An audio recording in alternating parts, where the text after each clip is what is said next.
बागेश्वर धाम सरकार के नाम से मशहूर धीरेन्द्र कृष्ण शास्त्री की दिल्ली में चल रही कथा में हजारों की संख्या में लोग पहुंच रहे हैं। इस दौरान उन्होंने एक बार फिर हिंदू राष्ट्र की बात को दोहराया। उन्होंने कहा कि कागजों पर नहीं बल्कि लोगों के मन में हिंदू राष्ट्र चाहिए। सब तरह के हिंदू राष्ट्र में सरकार से चाहिए भी नहीं, हमें हिंदुओं के दिलों में हिंदू राष्ट्र चाहिए। बागेश्वर धाम सरकार के नाम से मशहूर धीरेन्द्र कृष्ण शास्त्री की दिल्ली के सीबीडी ग्राउंड में कथा चल रही है। यहाँ हजारों की संख्या में लोग पहुंच रहे हैं। ये कथा 3 दिन तक चलेगी। 17 दिसंबर को दिव्य दरबार लगेगा।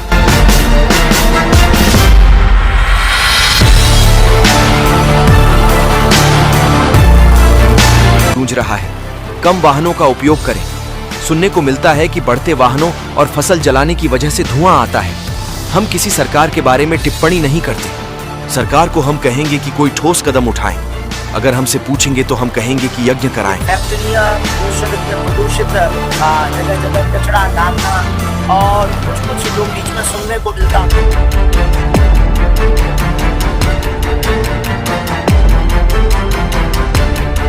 भारत में एवं देश विदेश में रहने वाले समस्त सनातनियों की जीत है। 22 जनवरी को प्रत्येक सनातनी हिंदुओं को, वैदिक परंपरा मानने वालों को दीपावली मनानी चाहिए। राम मंदिर और मथुरा सर्वे पर क्या कहा? राम मंदिर को लेकर धीरेन्द्र कृष्ण शास्त्री ने कहा, यह पूरे विश्व के सनातनियों की जीत है।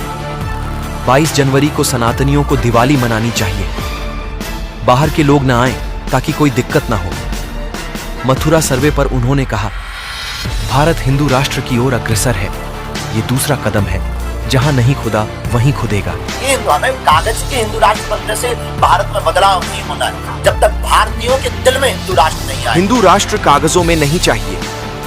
शास्त्री उन्होंने कहा, हमें हिंदू राष्ट्र भारतीयों के दिल में चाहिए। जब हिंदू राष्ट्र भारतीयों के दिल में आ जाएगा तो कभी पत्थर नहीं चलेंगे, संतों की हत्या नहीं होगी, कश्मीरी पंडितों का ऐसा हाल नहीं होगा और हिंदू राष्ट्र कागजों पर नहीं चाहिए। आपने कहा ये रघुवर का देश है, बाबर का। हाँ, क्या गलत कहा? किसी को अगर मिर्ची लगी उसे हाजमोला खा लेना चाहिए। ये रघुवर का देश है, बाबर का नहीं। क्या आपने ऐसा कहा था? इस सवाल के जवाब में धीरेन्द्र ने कहा, बिल्कुल कहा था। अगर किसी को हजम ना हो तो उसे हाजमोला खा लेनी चाहिए। इस राष्ट्र में राम की चर्चा नहीं होगी तो क्या ऊ वालों की चर्चा होगी?